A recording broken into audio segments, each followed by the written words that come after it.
October is Domestic Violence Awareness Month. It's a way to unite advocates in the United States in their efforts to end this kind of abuse. Here to explain what domestic violence is and why it's so often hard to spot is Dr. Karen Ryan. She is a licensed psychologist with Nystrom and Associates. It's nice to have you with us as always. Nice to see you. Thanks for having me. Yeah, so let's start with domestic violence. I think people in their minds kind of maybe have a vision or a thought of what it is, but why don't you tell us what exactly it is? Yeah, domestic abuse is a pattern in a relationship of one partner trying to dominate and have control over the other.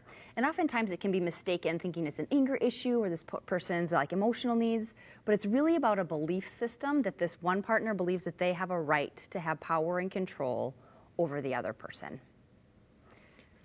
So Go ahead, Meg. No. Well, I was going to just say, like, so I think people think, like, we were even talking about this in the commercial break, right? Like, domestic abuse, domestic violence, you think physical a lot of times, but there's this whole emotional component to it, which you were saying research shows is damaging, if not more. Yeah, so domestic abuse includes the physical, which most people think about, you know, the physical abuse, the hitting, the slapping, the pushing, the shoving, the holding down. But it also includes sexual violence, it also includes financial abuse, it also includes digital abuse, and then the one I really wanted to talk about today is emotional abuse. Because like what you were highlighting, emotional abuse, 70% of individuals who experience emotional abuse will experience PTSD, which is even higher than those who have physical violence.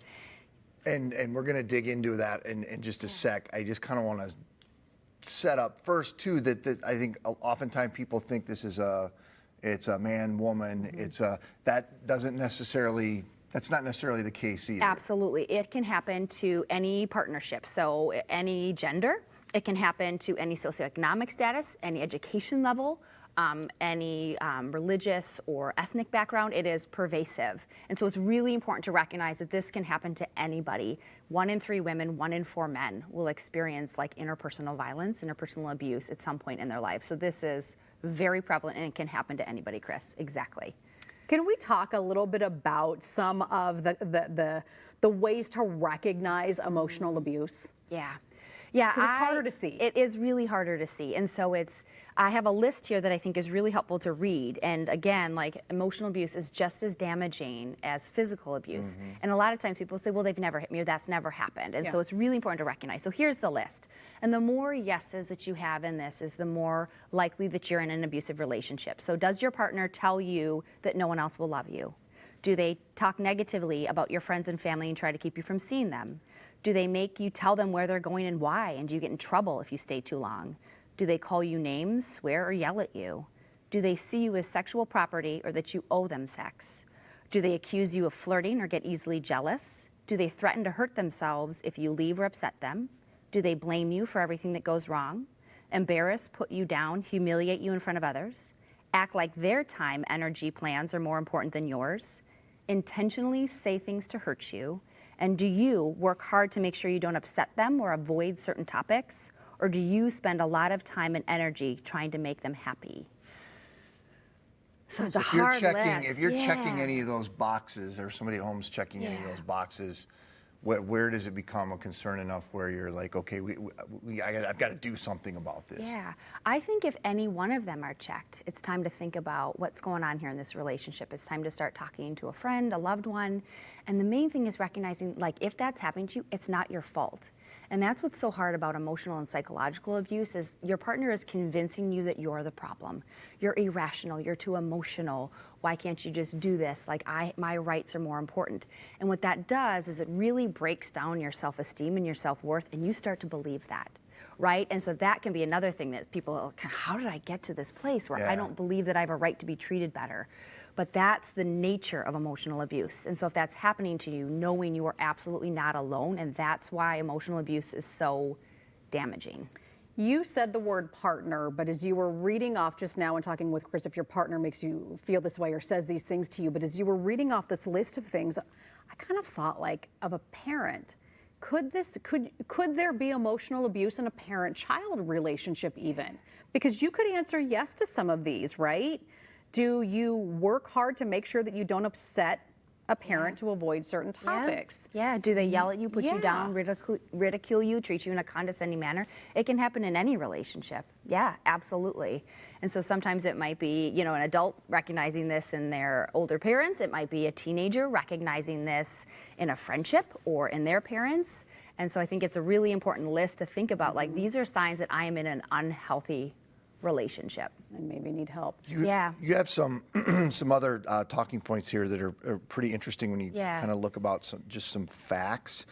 An unemployed woman with an unemployed partner is more than twice as likely to be psychologically abused by her partner than a woman with a different employment situation. Yeah.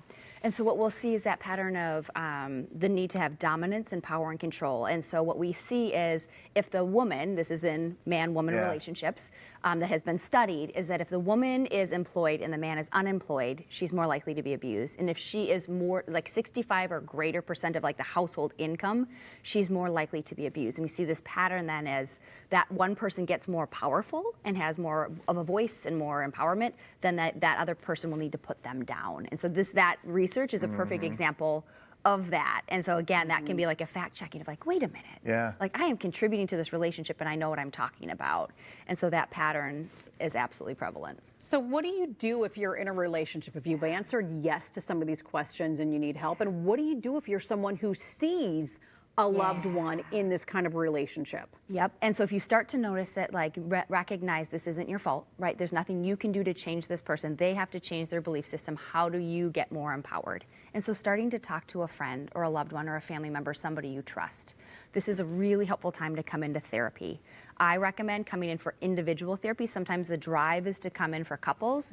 It's helpful to first start with individuals so you have a safe place to talk about this, a safe place to really explore what's happening and then identify that. And then you can figure out kind of how do I then pull in my partner to start working on these things, or a parent or a family member or the loved one that I'm experiencing this unhealthy relationship with. And then just starting to do some research too, starting to look at these checklists, starting to look at information that's validating too, to feel you're not alone.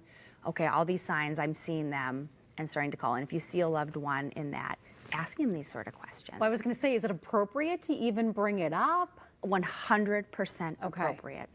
100%. If you, in a loving, caring manner, like, I'm worried Yeah. because I see this pattern. Like, I noticed the way that they talked to you when we were at the restaurant, that comment, like, that was really harsh. Does that happen a lot? Like, it makes me sad to see that happening to you.